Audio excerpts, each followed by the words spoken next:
name is Jürgen Siegle, responsible for supply chain planning within the Landewyck group. I work now for 12 years for the Landewyck group, and we are responsible for demand planning, production planning and distribution planning for 5 different production sites in Europe.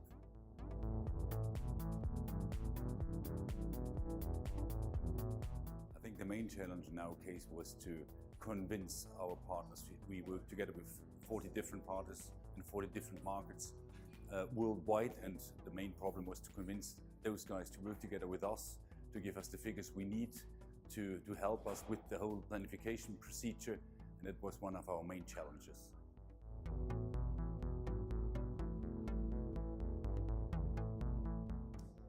I think the key for success was that we visited all our partners and we accompanied those guys during the implementation procedure, which means we were there in order to help them to enter the forecast, to work together with those guys in order to enter different figures into the system, because this is really the most important.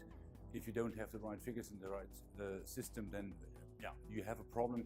And so that was the key to success for us, to be there, to work together with our partners to implement the solution. And I think that was the most important part of the game.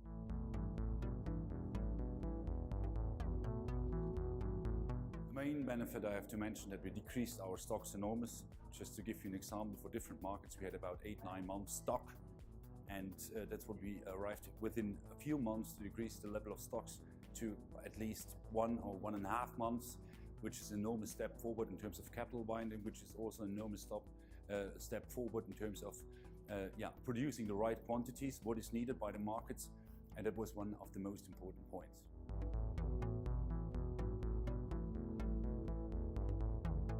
The next step for our supply chain is to implement 2019 track and trace for all our production sites in Europe. Also that we want to make an upgrade of our DSCP system. And another point which is really important for us, we will build a new factory in 2019. We will start production in a brand new modern factory in the northern part of Luxembourg.